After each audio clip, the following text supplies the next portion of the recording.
et je crois rêver. Je crois rêver parce que toute l'opinion publique européenne, visiblement, a mal à la tête. Dans tous les journaux européens, de droite comme de gauche, il y a un problème hongrois. Et ici, le Premier ministre hongrois et la droite de ce Parlement nous dit qu'il n'y a pas de problème hongrois. Donc on est complètement schizophrène. Moi, je voudrais vous dire une chose très simple. L'Union européenne n'est pas un paillasson sur lequel on s'essuie les pieds, mais c'est une maison commune que nous construisons ensemble, Monsieur Viktor Orban. Et quand, hier, en Hongrie, vous lancez un communiqué de presse où vous dites « Je vais aller à Strasbourg pour défendre l'honneur de la Hongrie contre les agressions de la gauche internationale et européenne », je dis Madame Clinton fait partie de la gauche européenne, welcome in the club. Madame Merkel fait partie de la gauche européenne, welcome in the club. Monsieur Juppé fait partie de la gauche européenne, welcome in the club. Je crois que c'est complètement bling-bling ce qui est en train de se passer dans ce débat. Et Monsieur Orban, vous arrivez ici et vous nous dites mais j'ai tout fait pour changer la Constitution qui était une Constitution stalinienne.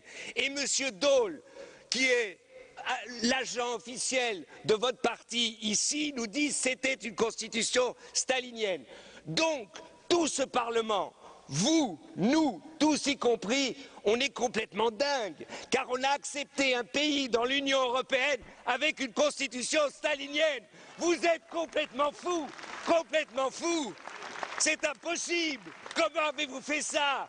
On sait, shame on us, shame on us. Mais Monsieur Orban, quand vous avez, et votre pays, et quand votre parti, qui était à l'époque pour l'entrée dans l'Union européenne, je n'ai pas entendu par les conservateurs, je n'ai pas entendu une fois une déclaration que de dire attendez de nous prendre dans l'Union européenne quand on aura changé la constitution stalinienne. Je n'ai pas entendu ça.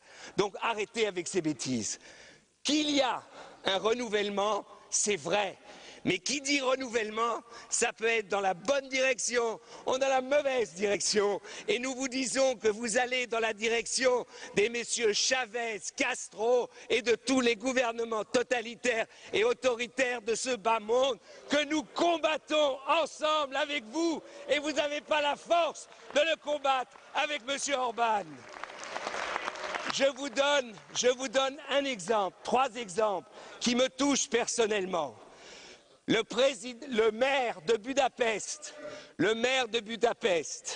qui est de son parti, de M. Orban, vient de nommer directeur du théâtre de Budapest quelqu'un qui a des accointances, non seulement avec l'extrême droite, mais tout un passé antisémite, et qui se dit fidèle à un intellectuel hongrois, où quand Viktor Orban était Viktor, il s'était levé d'une salle pour dire jamais, jamais nous ne supporterons ce que cet intellectuel a dit de nationaliste et d'antisémite en Hongrie. Et aujourd'hui, on réhabilite ces personnes. Et c'est réhabilité par le Fidesz. Si vous n'êtes pas d'accord, eh bien je vous dis une chose très simple.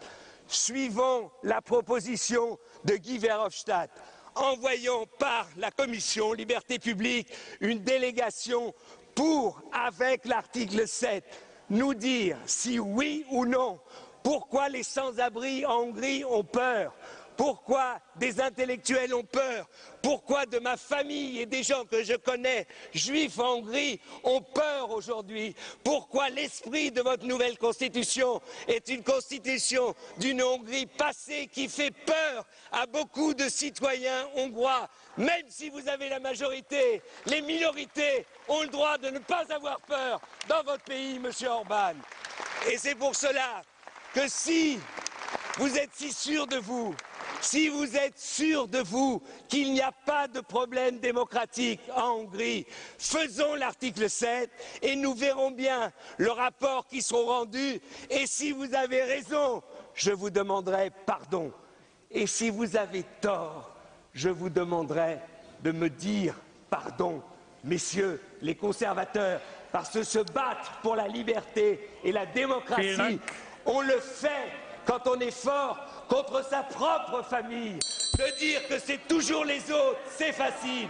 Mais quand sa propre famille dérape, c'est là qu'on voit le courage des combattants pour la liberté et non pas des collaborateurs. Merci, messieurs.